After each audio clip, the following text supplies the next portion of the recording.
Hey, what's going on everybody? It is Nick here, back with a brand new video. Today we're going to be talking about Polygon and also a little bit about Hbar as well as Ethereum 2.0 because there is a lot of speculation behind Ethereum 2.0 really coming in and changing the game forever and pretty much outbeating Hbar and also Polygon overall in terms of what it's going to be utilized for. And I just want to stress the idea that hey, Ethereum 2.0 is still garbage. It's still kind of useless. So, and we'll read more about that overall. But for the most part, let's jump into this Polygon article. Now, this was posted yesterday, but it is still very interesting overall if you are a Polygon holder because we are finally seeing more overall development come into play. There is still a lot more stuff to come into play for Polygon, as if you guys do read the roadmap, there is a lot more that's not fully released, which is like ZK rollups and stuff like that overall. But let's jump into this. So Polygon debuts SDK for building Ethereum compatible chains. Polygon developers are set to launch tools to enable the creation of Ethereum compatible standalone chains and layer 2 protocols. Polygon has announced the launch of its SDK stack that will allow developers to easily deploy their own Ethereum connected blockchains. SDKs or software development kits are single installation kit packages containing tools necessary for seamless app creation. According to an announcement on Wednesday, the Polygon SDK contains several plug-and-play modules with custom-made solutions for parameters like consensus and synchronization. Apart from consensus and synchronization, the Polygon SDK also contains other modules like TXPool, JSON RPC, and gRPC as well. As part of the announcement, Polygon revealed that the SDK was designed to mirror a Polkadot or Ethereum approach, which could see the emergence of multi-chain network for Ethereum. The Polygon SDK will reportedly exist in 2 iterations, with the first version allowing developers to create a standalone chains that have complete interoperability within the Ethereum network. In the second Polygon SDK iteration, developer teams will be able to create actual layer 2 protocols developed or directly connected to the Ethereum mainnet. Beyond these 2 iterations, the Polygon developers also are reportedly keen on enabling open source collaboration for the SDK. The release announcement stated that there are plans to develop a plugin framework to allow developers to contribute additional modules to the Polygon SDK. According to Sandeep Nailwal, co-founder of Polygon, the Polygon SDK will play an important role in the future of Ethereum multi-chain efforts, as well as layer 2 advancements, stating, with advanced layer 2 solutions, Ethereum 2.0 all coming online now or soon, the need for comprehensive interoperability framework is stronger than ever. With the Polygon SDK, we are solving pressing needs for Ethereum's multi-chain future, including ease of deployment and inter layer 2 communication. Now, we also see down here Polygon, formerly known as Matic, has been growing in popularity of late. Sorry about that. Especially as a major platform of scaling Ethereum. Earlier May, Telegraph reported that the protocol's user base had grown by 75,000 as more users continue to interact with Polygon-based decentralized applications. We also seen that Mark Cuban also invested in overall, but the reason why I mentioned this article overall is because we see this Ethereum 2.0 all coming online or soon. We don't know when it's going to come online. We actually have this meme from Satoshi1 from Twitter, and it's actually pretty funny because it's actually kind of true. And it says, Ethereum 2.0 is right around the corner. Sure, Grandma, let's get you to bed, right? And this is funny because we are still waiting on Ethereum 2.0 to launch fully, right? We've been hearing about it for years now, and a lot of people who hold Ethereum or love Ethereum overall, I think is going to be massively pretty much upset about this because, I think this is a disappointing overall structure. If we actually come over here, so this is from Barbarian on Twitter, incredible Hbar content from him if you guys do want to follow him. But for the most part, we see the bottleneck will get wider, but not nearly wide enough for continued growth in DeFi, token issuance, or any other kind of transactions at an enterprise level. OP suggests that Bitcoin SV as a solution, but Hbar variants know Hedera Hbar is the standard, right?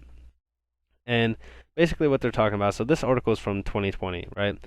Now, we already know the transactions per second on Hbar, right? But we do know that they are working on implementing sharding, right? Now, if they do implement that, we will have pretty much a maximized amount of transactions per second to the point where it's almost infinite, right? So we will be able to scale at astronomical rates, And overall, Hedera will take over this space. And the reason why I believe that Hedera will take over the space is because not only will they be outbeating pretty much every other crypto in the space in terms of transactions per second, but we also see that Ethereum 2.0 is not scalable, right? And a lot of people will say that, yeah, it is, right? Because we see that in 2015, this was roughly 250 times or 50% faster than Bitcoin. They're talking about the idea that Ethereum could do 15 transactions per second. But for the most part, in 2020, the Bitcoin protocol has shown that the world it could settle blocks over 350 megabytes in size, which is good for about 2,500 transactions per second. And now we also see that at some point in time, it could handle 10,000 transactions per second, which is almost equivalent to most projects out there that are doing what overall these projects are trying to do. But we see the fact that we already kind of read what Ethereum 2.0 is. We don't really need to break that down overall. But what I wanted to talk about is this idea that he's believing that, at first, right now, we're going to see 2 to 3,000 transactions per second with Ethereum 1, right? And then 100,000 transactions per second with Ethereum 2 phase 1, which I'm not really seeing this, honestly. And the reason why I'm not seeing this is because we already looked at Ethereum, right? And even if these statistics are right, when is Ethereum 2.0 even coming out, right? Because we've been hearing about this for years now.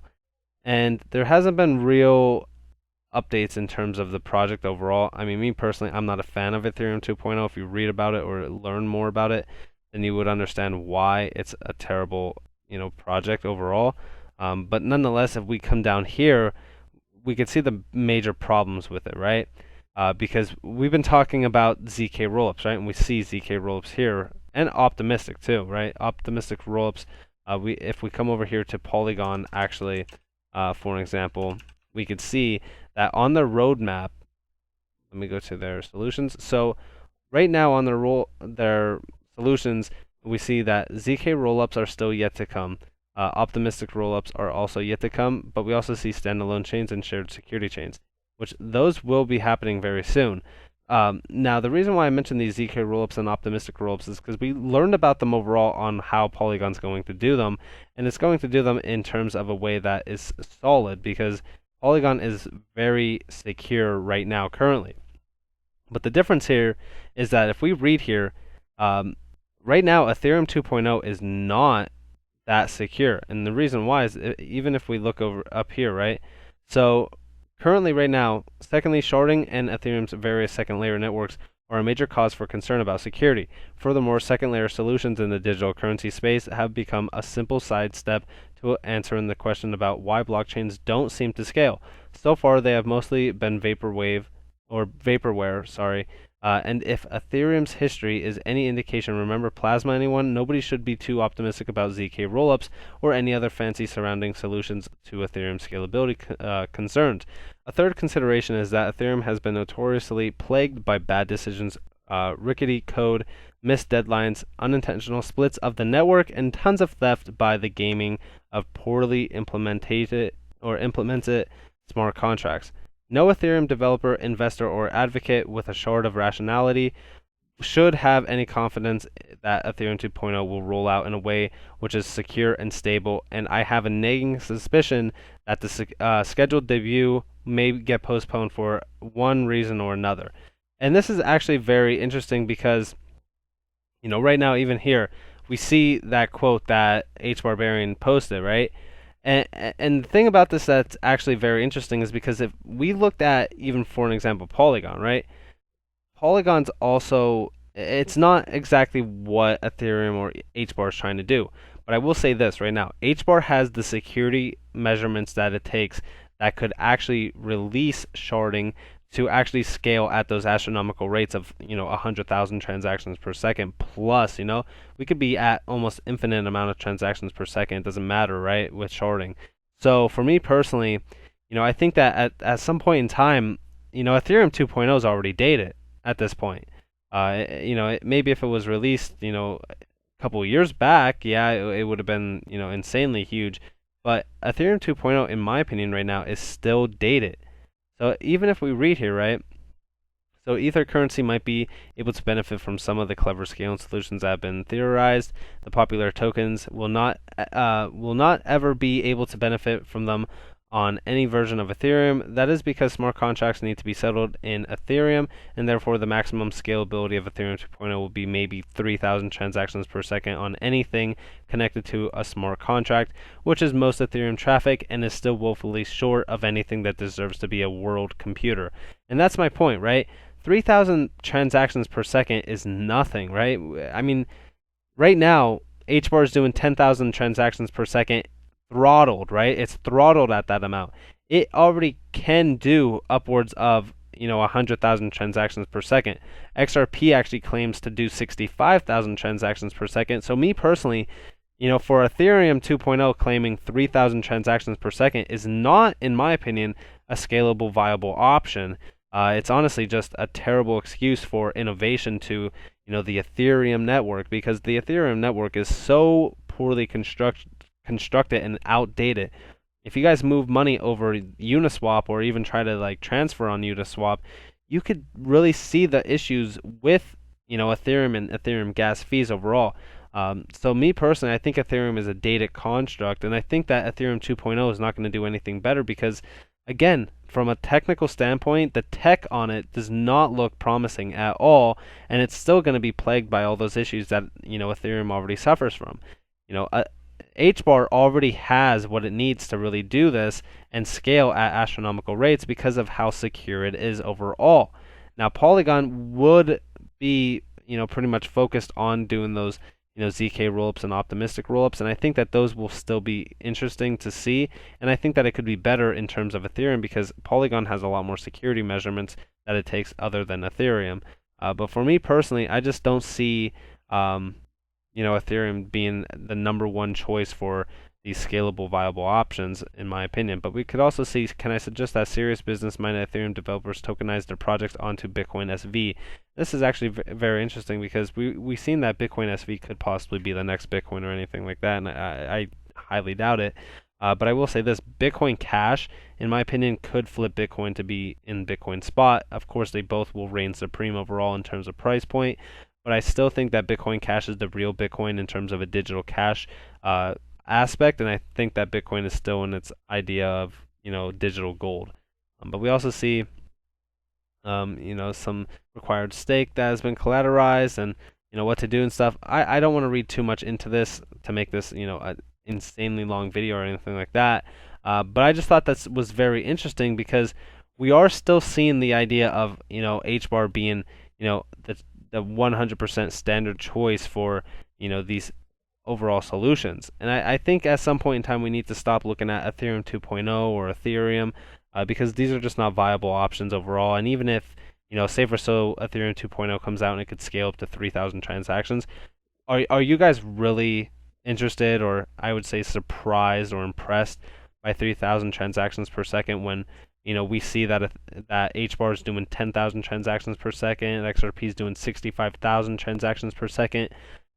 For me personally, 3,000 transactions per second is nothing. That's just like a drop of water in the bucket for me.